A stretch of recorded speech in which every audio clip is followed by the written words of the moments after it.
the way in which our government and many other governments have addressed the near history of strikes against nuclear facilities in Ukraine has been that, well, luckily, there hasn't been an accident yet. Now, what struck me when I saw industry and basically the supporters of nuclear energy, to be blunt, characterizing what was going on in Ukraine as a potential accident, it seemed off to me. It didn't seem to me that what was going on was an accident. Lenin once said to the collected followers when he was explaining many things that were conspiratorial and that the West and the capitalists were doing to Russia, he said, "Well, this too is no accident." I think that phrase and that basic argument is something we ought to start thinking about really seriously, and not just behind closed doors, but publicly. Uh, that is that it isn't going to be an accident if there are problems when these reactors are hit militarily. It's going to be the result of calculations that will help change the correlation of forces in a war.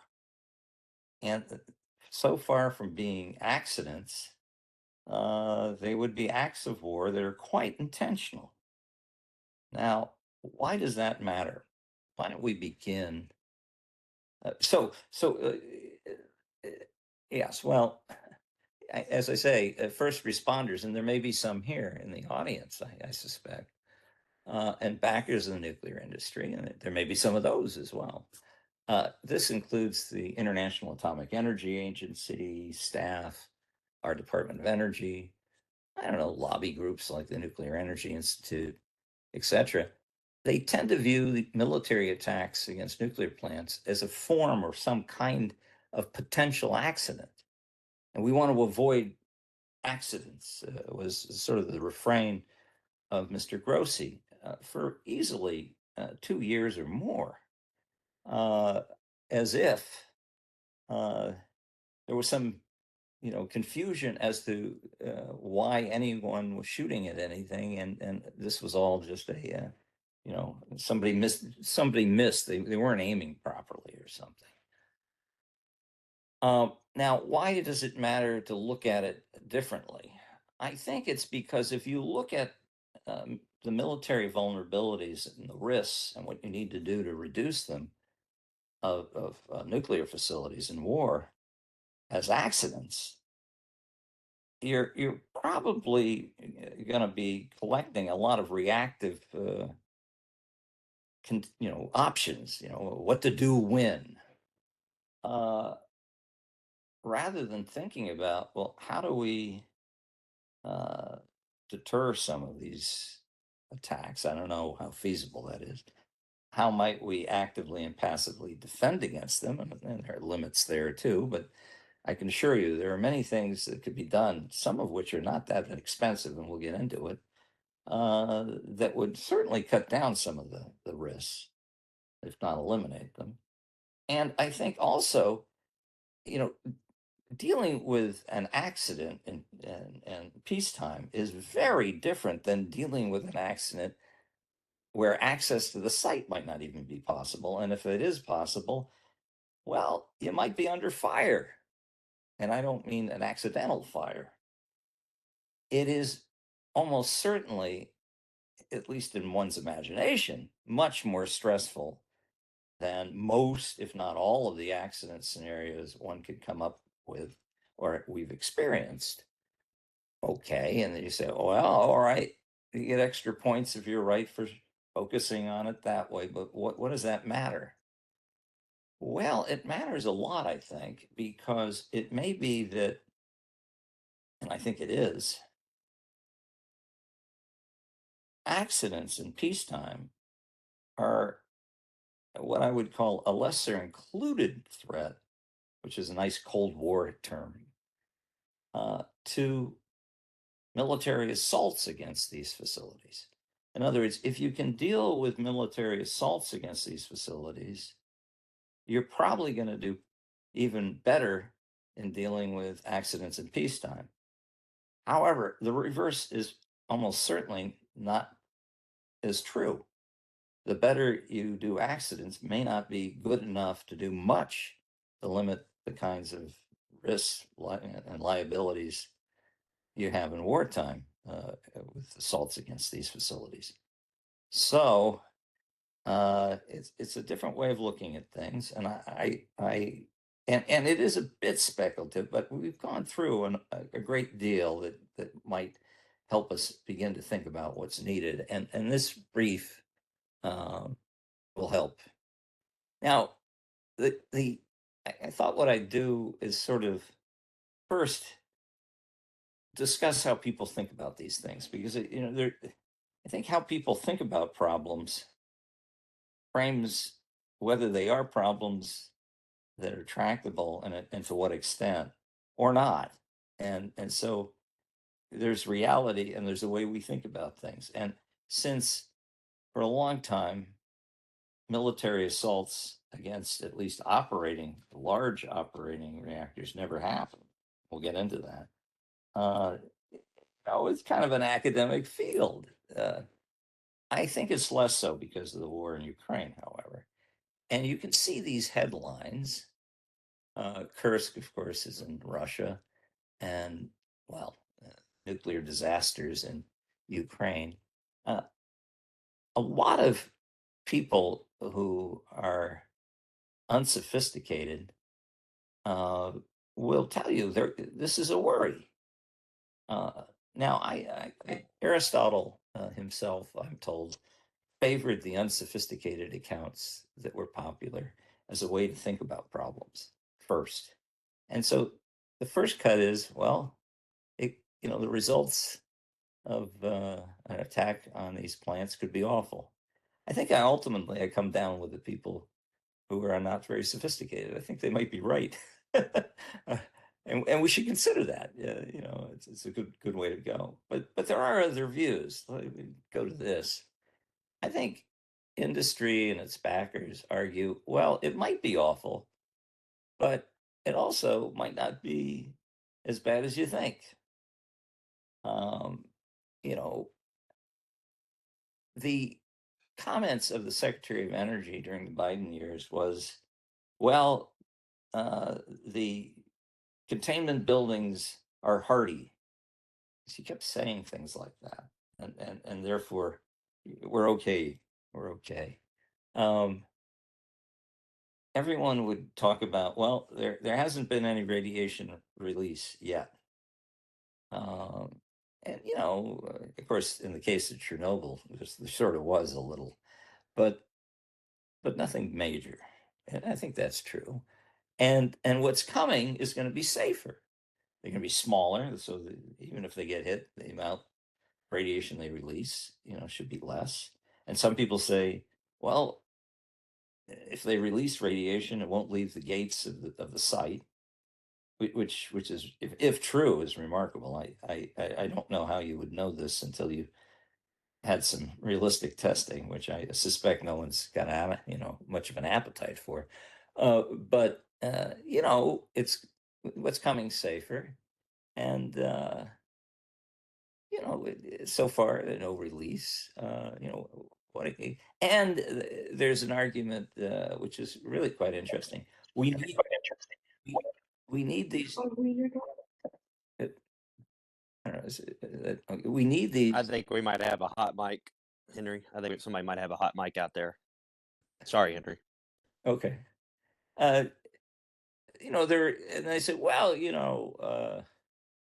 we need clean, carbon-free energy, so we don't rely on the Russians for natural gas, or we need our own reactors, I guess, and our own nuclear fuel, so we don't rely on Russian reactors and Russian fuel. So people make saying, well, there are alternative risks, and this isn't that likely. Be okay. Another type of argument comes from the people who I work with a lot. who work in the Pentagon. I mean, I've had Pentagon contracts. I was a I was told that I was a two-star general equivalent public official, which it's hard to believe, but I was a deputy assistant secretary level official. So, at the bottom of sort of the political class, somewhat senior, I guess. But I dealt with the building for 4 years in an operational way, line staff, and I still am very much in touch with these people, and I call them hard-headed military people. And what they contend is, well, an attack against a plant that would release radiation is unlikely, except in total wars. And in a total war, you know, this will just be one of many other, headaches. We'll be okay if we win the war. You know, so there's if you expand the problem big enough, it goes away. I mean, this is sort of the way they deal with this. All right, we go to the next slide. Um, and I mean, it is fair to point out. Sometimes we forget, particularly if we're not as old as I am. If you go back 40 years or more, a, a lot of reactors have been hit. I mean, by my count, by now, if you include some hits in Ukraine where the actual reactor was hit, you're probably up close to 20 or more now. If you include the most recent hits in nuclear facilities, not reactors, but nuclear plants. It's a lot of data. Part of the problem, of course, in the nuclear war department is we only have two data points, Hiroshima and Nagasaki, but we have more here. And if you look at the data, you can see the listings of who's been attacked, what's been attacked by whom. It's quite a list, but so far so good. You know, uh, no major radiological releases. There's a catch, however, except in the case of Zaporizhia. All of the plants that were hit or destroyed in the Middle East were not operating or were not large reactors, which tells you why there may not have been any significant radiological releases or none at all. That is not going to necessarily be the future. Let's go to the next slide.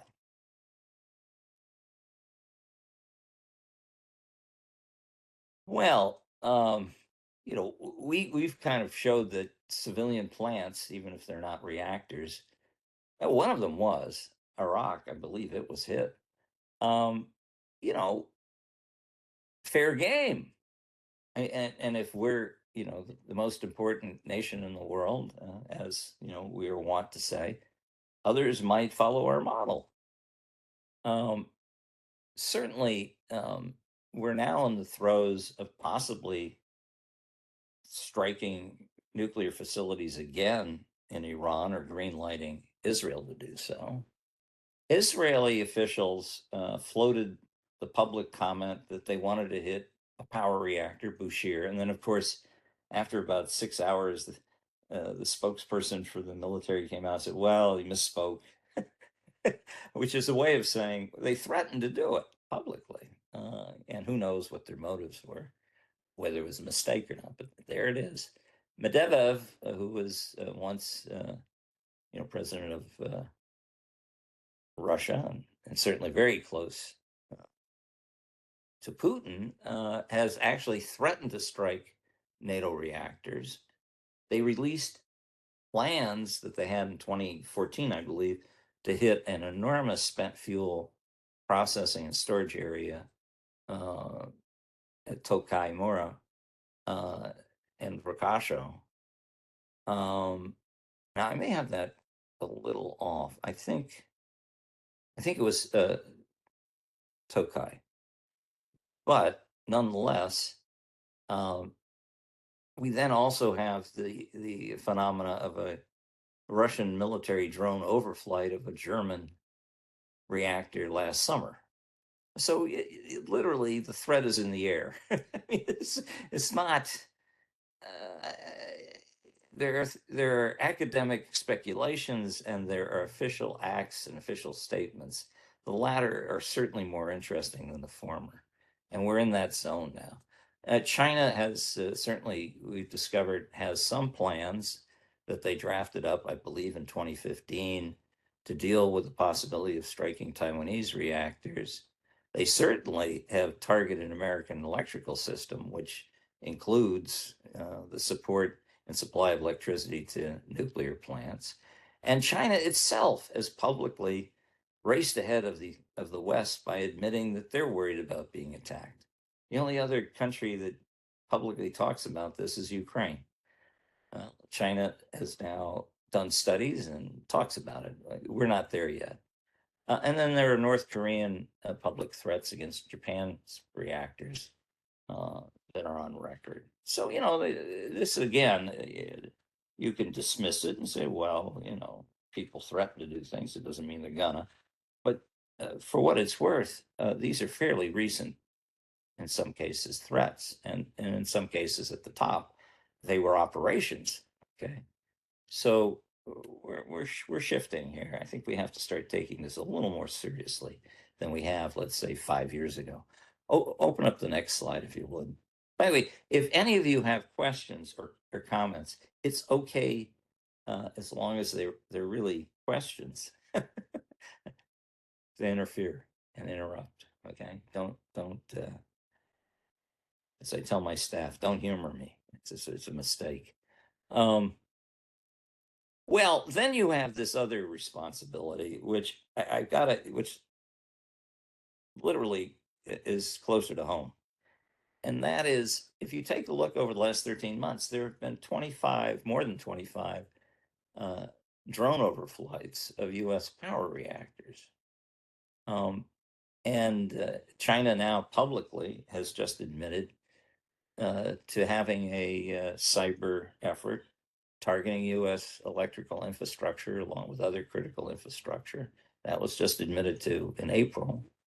And then we have all these rather strange things, which I suspect are not national threats, but terrorist threats or crackpot threats, but they're interesting. And I've listed them. You can connect. I believe these are hyperlinked, aren't they, Hannah? Are they? They are, yes. All right, I know so this is a mildly interactive a PowerPoint, and you can read about what went on in the Baltimore plot and the sniper attacks and all the other things. Now, that is not dispositive. Of course, I suppose even this presentation is not dispositive, it's just indicative. But I thought it would be useful, given sort of the optimistic views, it's not as bad as it looks, to it could be much, much worse than it looks, to game these things. And I did two games uh, with people from Europe as well as from Asia, uh, try to make sure that we had a mix of people. What I try to do in the games is, first of all, get people who have government experience on the one hand, and on the other, have entry level people who don't have much government experience. And my thinking there is based on my experience working in the government and having had the privilege of going to White House meetings. What's impressive is that when you get to the top, um, I think these people at the top have tremendous judgment, you hope, but they don't necessarily, when you get into technical topics, know very much. It's not an optimal combination because the people that know a lot further down may not have much experience to have much general judgment.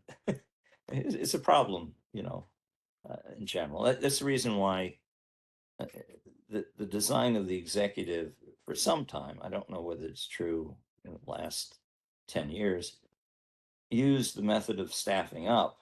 You hear that phrase a lot. And it's where you escalate from the people who know a lot about a specific topic to people with increasing levels of judgment, but decreasing amounts of specific knowledge to figure out whether they want to play with the topic.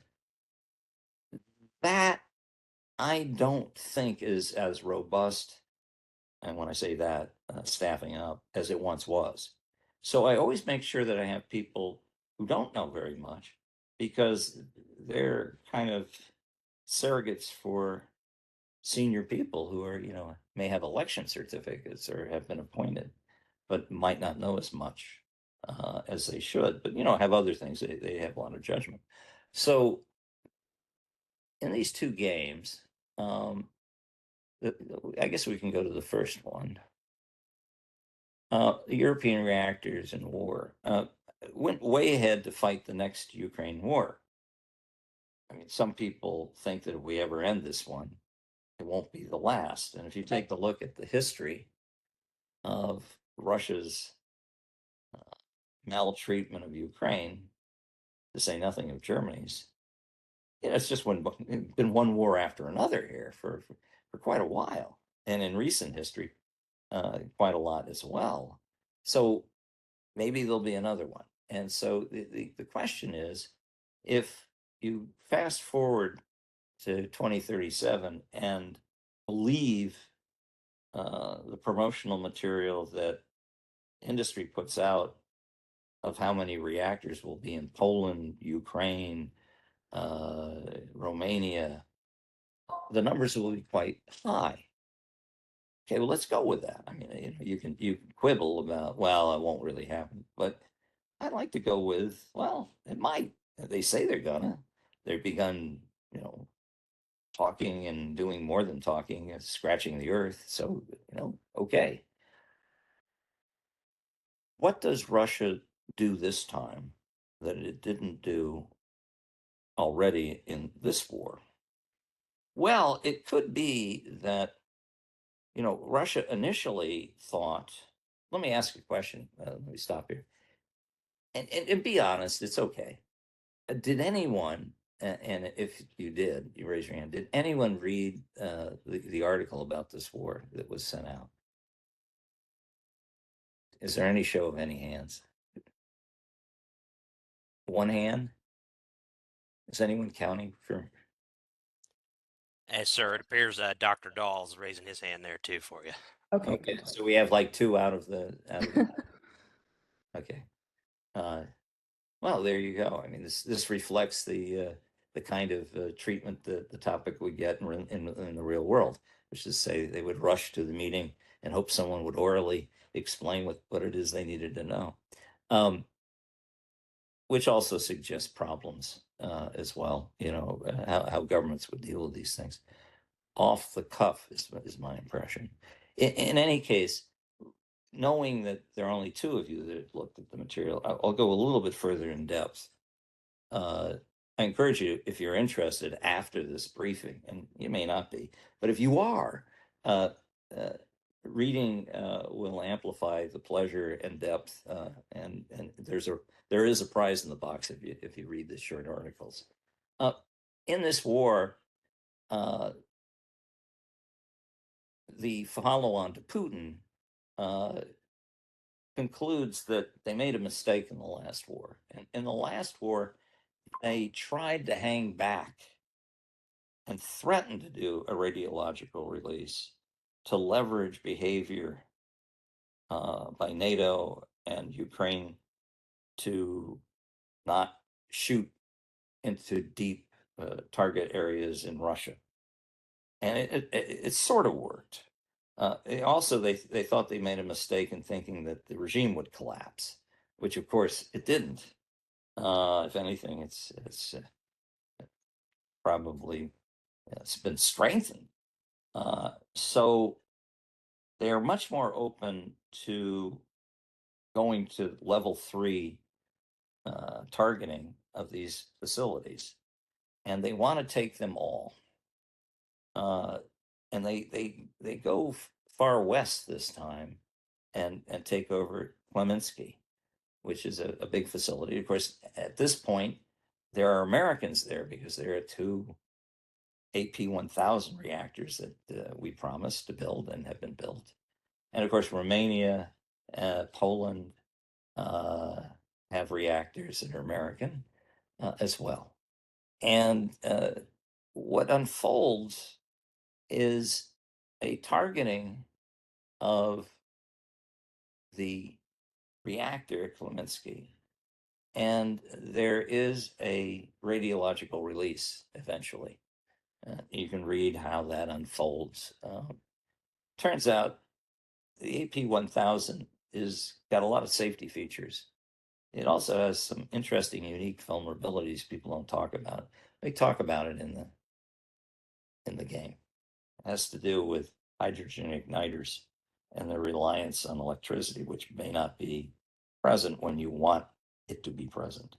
In any case, um, there's a radiological release. There also are attacks made against Romanian and Polish reactors. Now, the attacks do not produce radiological releases, but uh, they're warning shots that they're going to, the Russians, up the ante if certain behaviors aren't kept in check. And what's fascinating about the game was the extent to which we had some very well regarded, nationally uh, recognized nuclear experts.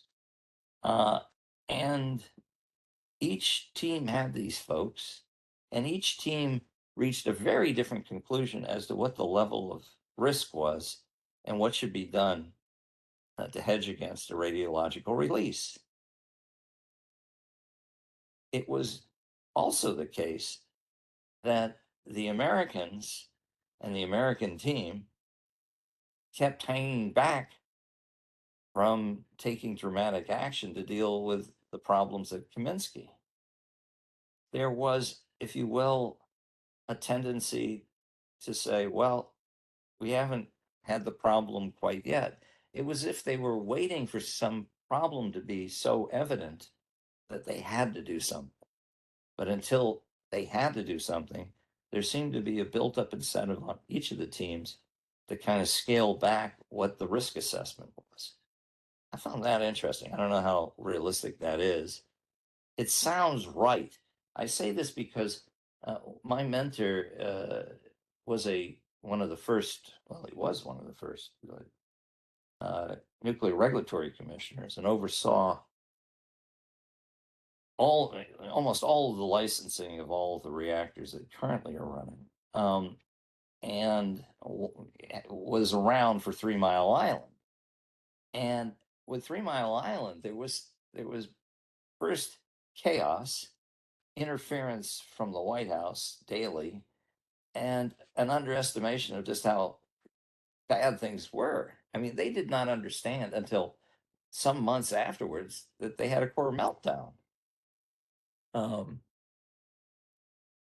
um, I'm being prompted to move along here, and I think that's a good call. The In any case, uh, it may well be that that's what you would do if you let things continue with this current mentality of waiting for an accident and then responding to that accident rather than anticipating military strikes for different purposes with different effects and trying to actively and passively defend against those kinds of problems to the extent you could. In any case, the other things which, well, let's go back just a little. The other thing that might be relevant to this group is that you're not going to be able to deal with the nuclear accident, if you will, in war on its own terms. And the reason why is there's going to be debate particularly if you have alliance relations involved, more than one country, as to how to read things legally and militarily. And while this will affect your ability to actually approach the site and with what. You might not be able to get to the site unless you have military backup, and the military backup may not want to go in to Ukraine for fear it would escalate the war. And certainly in this European setting, you have that problem. Also, you're dealing with an alliance, NATO, that has to make decisions jointly. And when they don't, all hell breaks loose. In this case, the Ukrainians wanted to work with the Poles to attack a Russian strategic airbase, which after the game, it turned out the Ukrainians did attack by themselves as Ingalls, and they've now done it twice. Well, we thought that that might happen. Well, it did in real life after the game. Well, you know, that could precipitate all kinds of action that would make it very difficult for anyone to get a thought in edgewise about dealing with the radiological and safety issues associated with the attack plants. More stress, more uncertainty, perhaps less attention as a result. Okay, that was one scenario. Bottom line is there was not uh, the radiological release in that game had lots of impact on how to deal with it, but it wasn't necessarily as explicitly part of a bigger strategy. I think it was part of a strategy, but not the main event. This game, which involved North Korea, China, Taiwan, South Korea, Japan, and the United States, clearly did. And there's this notion that, well, you never really want to have a radiological release because you don't know where it will go. It might affect you, it might affect them. And you just want to scare people into thinking you're going to do it. Well, that might not be right either. In this game, China wants to deal with Taiwan, but it doesn't want to deal with the United States, Japan, and South Korea. And it's hoping that it can distract them by having North Korea excite the humors of its sympathetic South Korean brothers, and there are plenty of them, by the way, to loft some locally loft some drones against a plant in the south. Well, I should say the east of South Korea at a place called Kori. Now, 6 months out of the year, the prevailing winds blow directly into Japan. Now, it starts off, and you can see the radiological release that they have a loss of coolant accident and a radiological release from one of the units. But they escalate and go for a spent fuel pond, which spews out much more radiation. You can see the pattern at the top. Now, anything but the yellow, definitely you've got to evacuate. You're talking about millions and millions of people. You're also talking about a lot of Japanese people, even more Japanese people than Korean people. This ties down Japan and South Korea. It also causes, an attention to evacuation, which is a major crisis. Uh, I don't know if you get to responding to this. Uh, Certainly, the American team pretty much blew off the binary alliance relationship with South Korea and Japan, and in different ways angered them immensely by unilaterally striking the North to send a message to China with regard to Taiwan. And you'll be stunned to hear when America turned to Japan and South Korea for help in dealing with uh, China's military absorption of Taiwan, let's just say there wasn't much enthusiasm for that. Kind of tore the alliance apart, actually. Go to the next slide, if you would. Well, these are some with accurate missiles, you can sort of pull the legs or wings off the insect one by one, and go from killing no one, but forcing the plant to shut down. If you, let's say, put a round in the parking lot, no one gets hurt, but everyone goes, "Oh my gosh," and people start evacuating, to threatening loss of coolant, to hitting a spent fuel pond. And in each case, there are a number of ways of doing it. And we now have the means of doing it. In the old days, 30 or more years ago, you either took the entire plant out or you missed it. Not anymore. The accuracies now are such you can pick which part of the plant you want to hit when and to what level of damage. But you can see that if you want to create a lot of radiation, you can do that. And you can take a nation out uh, effectively without necessarily having immediate deaths. And I would say you're not going to have immediate deaths. Now, this is the other thing. People think of nuclear accidents and military action as not that significant because, well, there aren't immediate deaths. Well, but if you've got millions of people, leaving their homes, and governments collapse because property values go to zero for 30 years in enormous areas, I mean, it's pretty big stuff. So there's different ways of looking at the problem. Next slide. Uh, for what it's worth, if you'd like to see what happens when you hit plants and spent fuel ponds in the Middle East, there's this study, uh, which is called Hot Mess. I kind of like the title. And it's done by someone at MIT who then went on to study at the University of Tokyo. Um, it's pretty good. You know, it's public, and that's the key thing. The energy department has made access to some of the more competent models much more difficult. So part of this project was arranging a model that would work almost as well, and I think it does. I mean, I can't independently tell you I know that, but it's my hunch it does. Go to the next slide. Well, in concert, these two games kind of gave out the following three conclusions. That military reasons to strike reactors actually make them attractive targets. The idea that they're unattractive and that you would never want a radiological release, I think, is true most of the time, but not all of the time. And sometimes it's super desirable. And I think we want to find ourselves saying only one thing, and what I just told you is about three things. I think we need to wake up to all three possibilities. um Also, most important, we're really not prepared for this. Really not prepared in so many ways. um Certainly, our ability to deal with drones was demonstrated in an awkward fashion last late fall, early winter.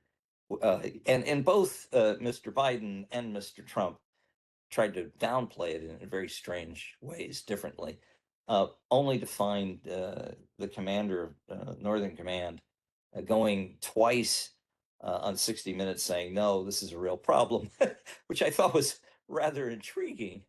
I'm with the guy from Northern Command. I think he knows what he's talking about. I think it's a real problem.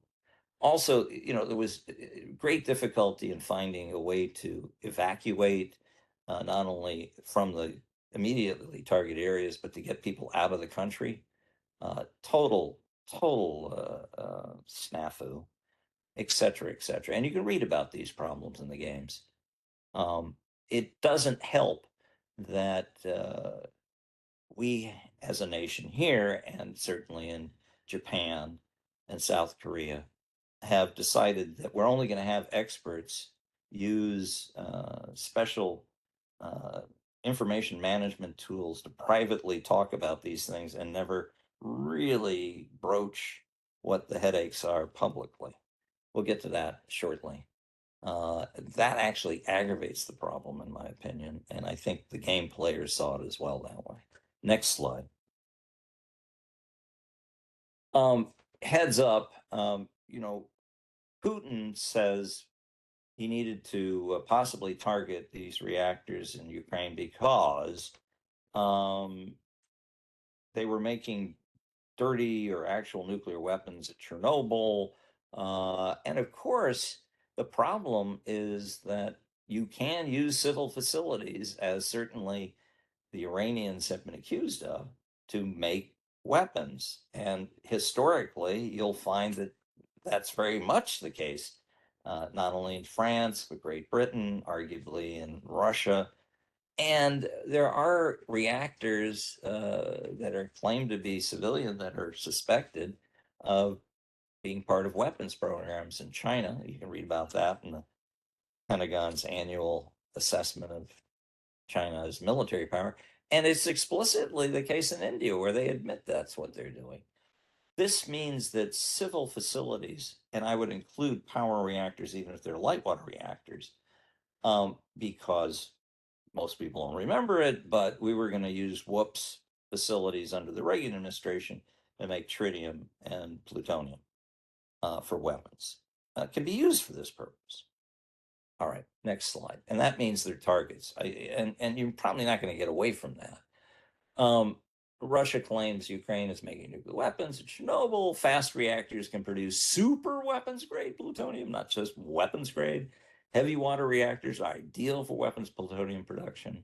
And I mentioned Reagan. It should be noted that we actually do use TVA reactors, at least to produce tritium today for the military. Okay, let's go to the next slide. Okay, this raises some questions. This is nasty, but I gotta do it. Should we export the nuclear capabilities we just bombed in Iran? This may sound crackpot. It's not that crackpot. We are committed to export advanced nuclear reactors that use something called HALEU.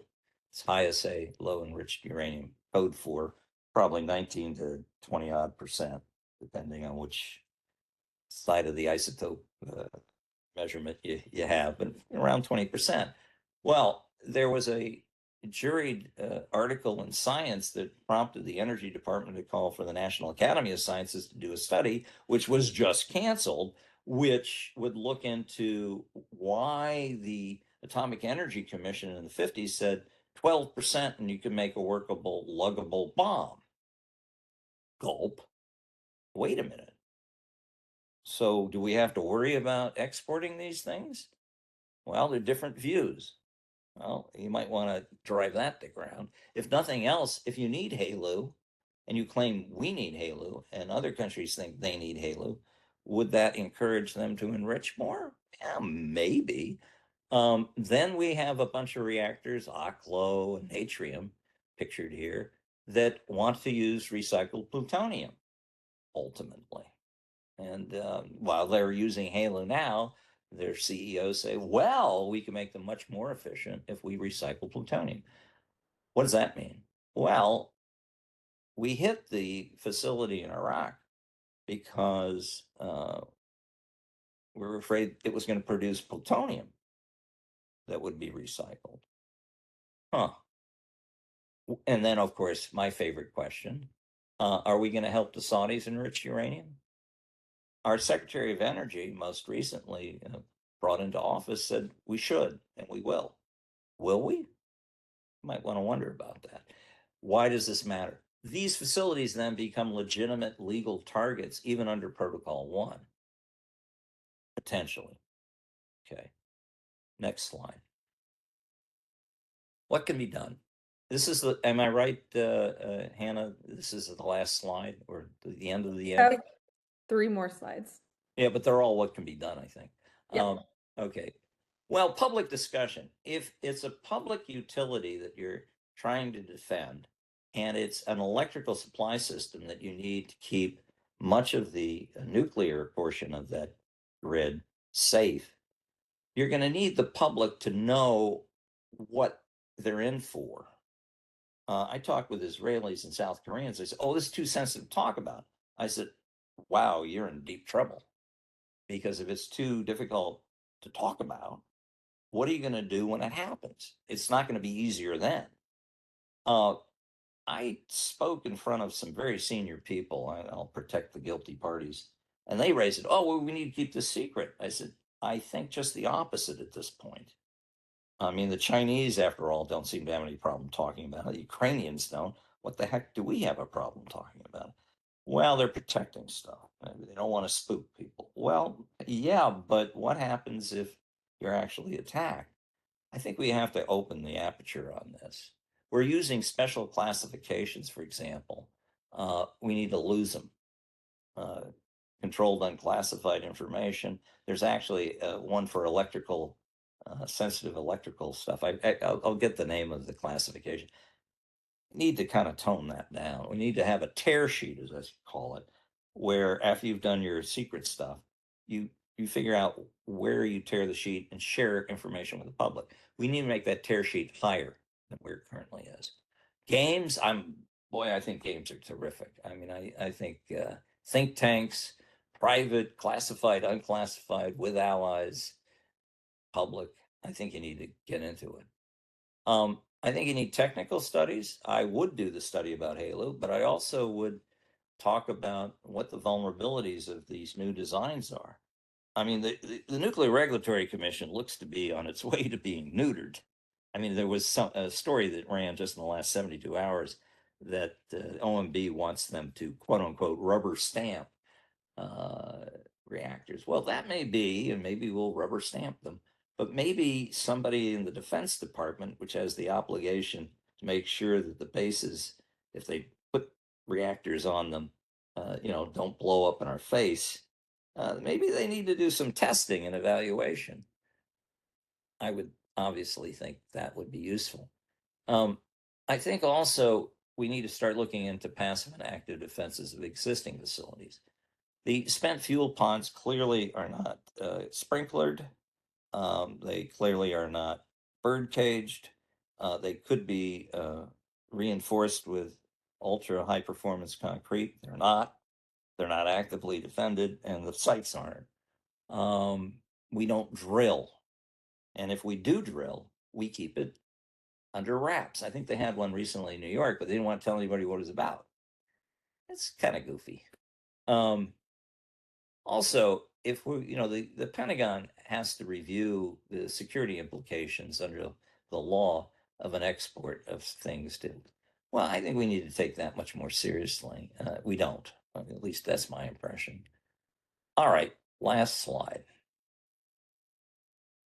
Oh, To last slide, we have two more. okay.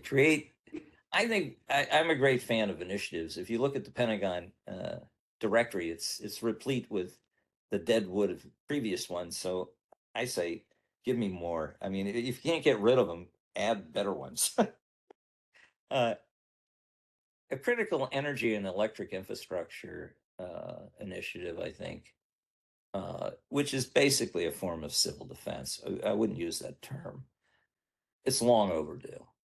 And I would work with the public as well as authorities that are currently being worked with under more or less wraps, too much, in my opinion, and work with them more openly.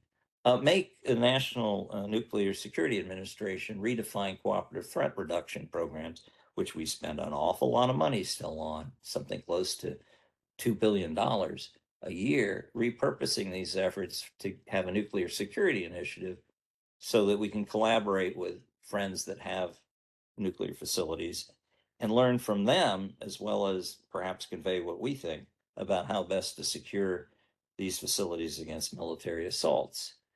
Um, Also, ultimately, what you can do to protect these plants may be limited. So you're going to have some strategies to deter the attacks, and that is code for putting adversaries' systems at risk, which is code for figuring out how to disable them in war.